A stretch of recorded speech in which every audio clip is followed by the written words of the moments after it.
स्वागत है career consultancy के ऑनलाइन प्लेटफॉर्म पर। पिछले लेक्चर में हमने संविधान की प्रस्तावना और उसमें जो महत्वपूर्ण शब्द थे उसका विस्तार से चर्चा किया। आज थोड़ा सा भी प्रस्तावना का कुछ हिस्सा था, उस पर आज हम चर्चा करेंगे। यहां से भी प्रश्न बन सकते हैं, तो बहुत लंबा वीडियो नहीं होगा, छोटा सा एक लेक्चर है। और वो लेक्चर इस बात पर होगा कि प्रस्तावना क्या संविधान का हिस्सा है या अंग है या नहीं है। उसकी शब्दावलियों को हमने तो देखा। अब बात इस पर आ जाती है कि यह संविधान का अंग है या हिस्सा है। और दूसरा महत्वपूर्ण प्रश्न यह उठेगा कि इसमें संशोधन किया जा सकता है, और यदि संशोधन किया जा सकता है तो वो प्रक्रिया क्या होगी। क्या 368 के प्रावधान के अनुसार हो सकती है या किसी अन्य प्रक्रिया के तहत इसमें संशोधन हो सकता है। तो सबसे पहले हम इस बात पर चर्चा करेंगे कि क्या यह संविधान का हिस्सा है, अंग है या नहीं है। तो इस पर चर्चा किया जाए। हमने बोर्ड पर लिखा है कि क्या प्रस्तावना संविधान का भाग है या नहीं है। यह हमारा क्वेश्चन है। इसका उत्तर हम ढूंढेंगे। तो बात करते हैं, एक वाद था, एक मुकदमा था सर्वोच्च न्यायालय में, और वो था बेरूबाड़ी संघ मामला। अर्थात बेरूबाड़ी संघ वाद एक चल रहा था सर्वोच्च न्यायालय में, और उस मामले में सर्वोच्च न्यायालय ने यह फैसला दिया, और वो फैसला आया 1960 ईस्वी में। उस मामले में ये मामला जरूर ध्यान रखिएगा, बेरूबाड़ी संघ मामला। इस मामले में सर्वोच्च न्यायालय ने फैसला दिया था जो 1960 में आया था। और सर्वोच्च न्यायालय ने कहा क्या, तो कुछ बातें कही, जैसे हमने यहां लिखा है कि जो प्रस्तावना आपकी है, या इसको उद्देशिका भी कहा जाता है, उद्देशिका या प्रस्तावना संविधान का प्रेरणा स्रोत हो सकता है, मोटिवेट कर सकता है, हमको मोटिवेशन का आधार हो सकता है, प्रेरणा स्रोत हो सकता है, लेकिन संविधान का भाग नहीं है। यह महत्वपूर्ण वर्डिक्ट या निर्णय दिया सर्वोच्च न्यायालय ने 1960 में इस मामले में। अर्थात सर्वोच्च न्यायालय ने यह मान लिया कि जो प्रस्तावना है वो संविधान का भाग नहीं है। अच्छा, सर्वोच्च न्यायालय की बात क्यों की गई, क्योंकि चूंकि संविधान में ये कहीं लिखा ही नहीं था, या प्रस्तावना में भी कहीं इस बात का उल्लेख नहीं था कि यह संविधान का हिस्सा है या नहीं है, क्योंकि यह संविधान के बाद में जोड़ा गया। पहले है लेकिन बाद में जोड़ा गया, तो कहीं भी पूरे संविधान में इसके बारे में कुछ नहीं लिखा है। तो जब संविधान में कहीं कोई भाषा संदिग्ध होती है या बहुत ज्यादा क्लेरिफाई नहीं किया गया होता है, तो फिर उसकी अंतिम व्याख्या करने का अधिकार या उसका अंतिम व्याख्याता सर्वोच्च न्यायालय होता है। जो सर्वोच्च न्यायालय व्याख्या कर देता है उसको मान लिया जाता है। तो इस मामले में सर्वोच्च न्यायालय ने कह दिया कि यह प्रस्तावना संविधान का भाग नहीं है। और क्या कहा, और ये कहा कि भाग तो नहीं है, लेकिन जहां संविधान की भाषा संदिग्ध है, मतलब जो संविधान के 395 अनुच्छेदों में जो जो चीजें शामिल हैं, यदि उसकी उस अनुच्छेदों में कोई ऐसी भाषा लिखी है जो स्पष्ट नहीं हो पा रही है, तो जहां भाषा संदिग्ध है वहां प्रस्तावना संविधान निर्माताओं के आशय को समझने में सहायक है।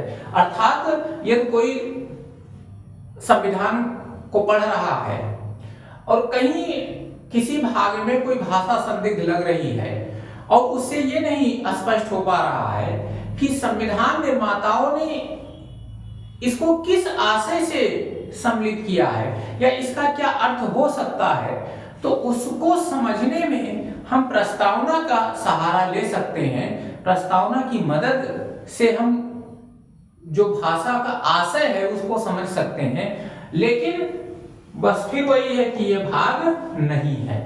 तो बहुत सारी चीजें इस वाद में सर्वोच्च न्यायालय ने स्पष्ट किया कि ये ऐसा हो सकता है, लेकिन एक चीज जो क्लियर कट कर दिया कि ये संविधान का भाग नहीं है। तो इस मामले में ये सामने आया कि प्रस्तावना संविधान का हिस्सा नहीं है। थोड़ा सा और आगे चले तो भारतीय राजनीति में एक और बहुत महत्वपूर्ण मामला आया और संविधान के संदर्भ में भी वो बहुत ही महत्वपूर्ण मामला था। और वो क्या था? तो एक मामला था केशवानंद भारती बनाम केरल राज्य। बहुत ही महत्वपूर्ण मामला था। तो इस मामले में जो 1973 में फैसला सुनाया गया, इस मामले में फैसला 1973 में आया, सर्वोच्च न्यायालय ने बताया। और इस मामले में सर्वोच्च न्यायालय ने जो अपने पूर्व के निर्णय थे उसको ही पलट करके व्याख्या किया। और क्या व्याख्या किया कि प्रस्तावना संविधान का अभिन्न अंग है। अर्थात जो बेरुवाड़ी बनाम संघ का मामला था उसके निर्णय को पलटते हुए सर्वोच्च न्यायालय ने यह मान लिया कि जो प्रस्तावना है या उद्देशिका है वो संविधान का अंग है, संविधान का अभिन्न भाग है, अर्थात उसको उससे अलग नहीं किया जा सकता। तो अब इस मामले में ये क्लियर हो गया कि ये संविधान का भाग है। और क्या कहा सर्वोच्च न्यायालय ने? और अब देखिए, जब भाग है तो इसमें संशोधन के संदर्भ में भी सर्वोच्च न्यायालय ने यहीं से स्पष्ट कर दिया।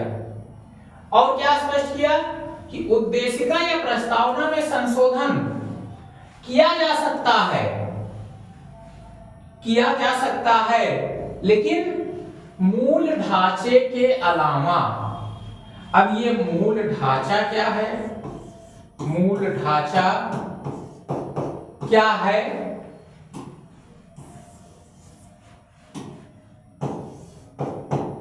मूल ढांचा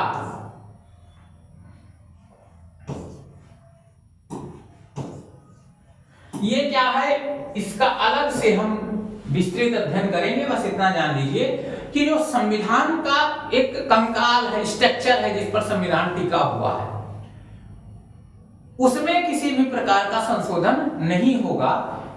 मतलब उसके अतिरिक्त प्रस्तावना में वो चीजें जो उसका स्ट्रक्चर है या संविधान का स्ट्रक्चर है उसको छोड़ करके उसमें संशोधन किया जा सकता है। अर्थात जो संविधान संशोधन की प्रक्रिया 368 में शामिल है उसके तहत संशोधन किया जा सकता है, लेकिन मूल ढांचा के अलावा। और ये मूल ढांचा का एक सिद्धांत भी जब हम मूल अधिकार पढ़ेंगे तो उसमें मूल ढांचा का सिद्धांत का जिक्र किया गया है, उस पर वहां चर्चा करेंगे। तो दो बातें निकल कर आई।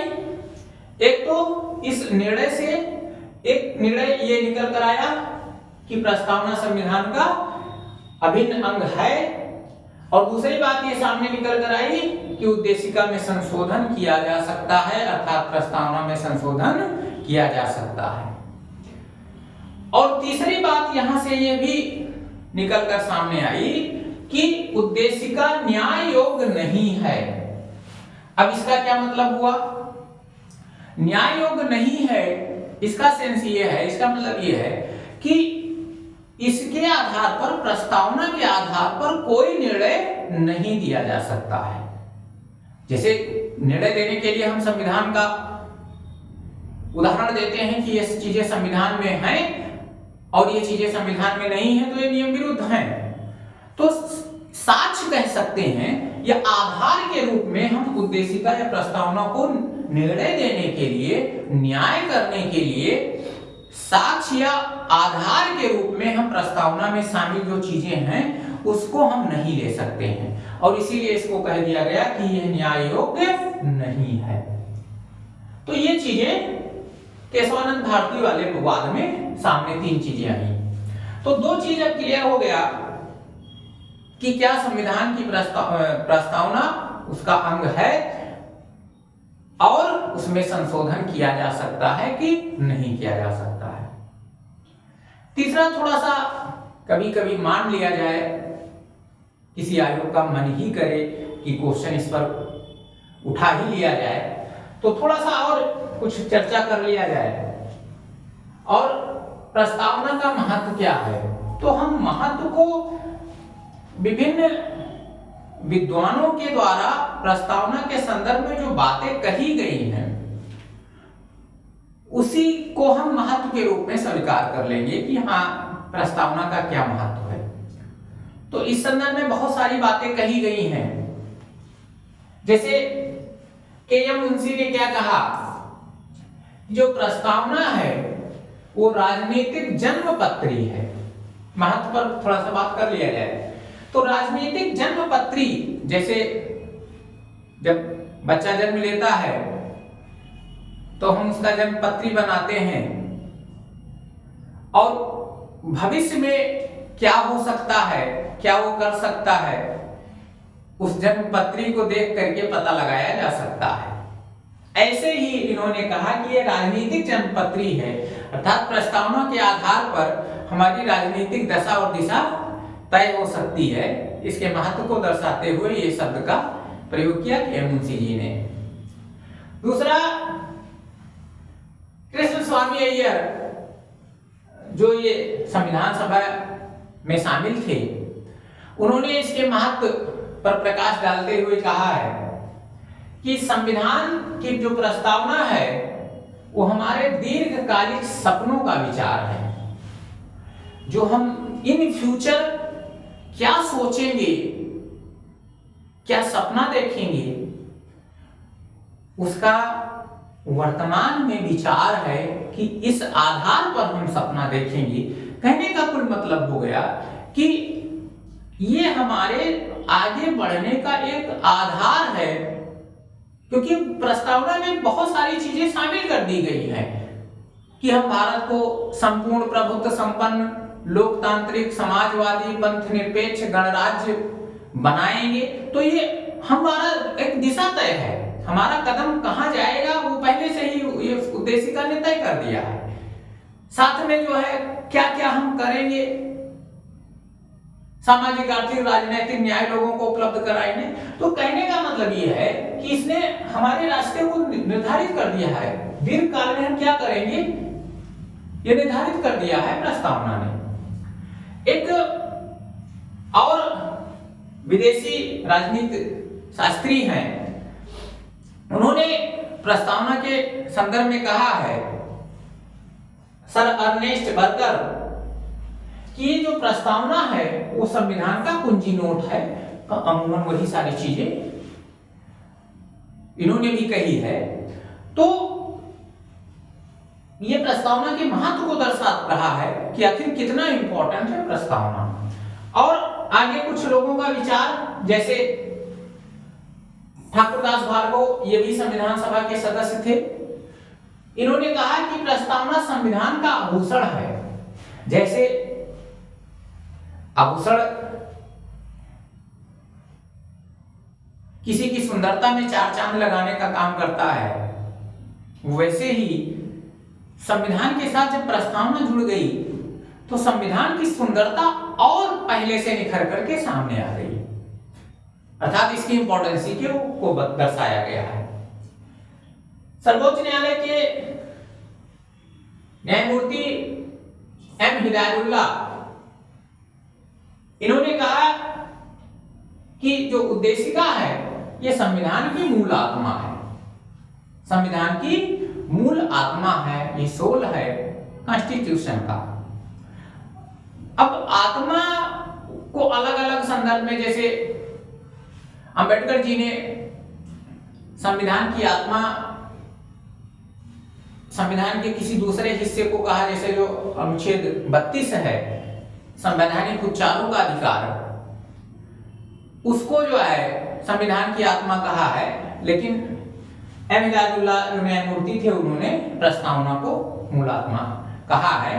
तो ये कई विद्वानों के द्वारा संविधान की प्रस्तावना के संदर्भ में बातें कही हैं जो उसकी इंपॉर्टेंसी को दर्शाता है।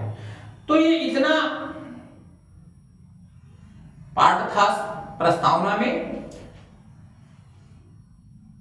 जो मान लिया जाए कभी कभी किसी आयोग का मन ही कर दे कि चलिए थोड़ा सा टेस्ट लिया जाए कि क्या जो अभ्यर्थी है उसने प्रस्तावना का गहन अध्ययन किया है। देखिए, अब प्रस्तावना से जो प्रश्न है वो एग्जाम कैसा है उस आधार पर पूछे जाएंगे,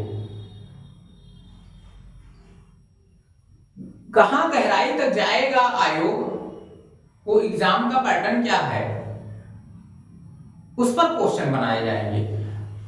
तो ये 2 लेक्चर में संविधान की प्रस्तावना को बहुत ही विस्तृत तरीके से हमने पढ़ा और ये कोशिश किया कि कोई ऐसा सेक्शन अधूरा ना रह जाए जहां से बाद में ये लगे कि नहीं ये थोड़ा सा पढ़ लिया जाता तो और अच्छा होता, क्वेश्चन यहां से बन जाए तो हमारे समझ में ना आए, ऐसी स्थिति ना आए पाए। तो ये था संविधान की प्रस्तावना। अच्छा, एक चीज और, यदि आप इस चैनल पर नए हैं तो इसको सब्सक्राइब कर लीजिए, लाइक कर दीजिए, जिससे जो हमारे लेक्चर हों, जो वीडियो हो, उसका आपको नोटिफिकेशन मिलता रहे, जिससे आपको बहुत ज़्यादा सर्च करने की ज़रूरत ना पड़े। और कोई ये सुझाव हो तो उस पर भी आप कमेंट कर सकते हैं। आज के लिए इतना ही, धन्यवाद, जय हिंद।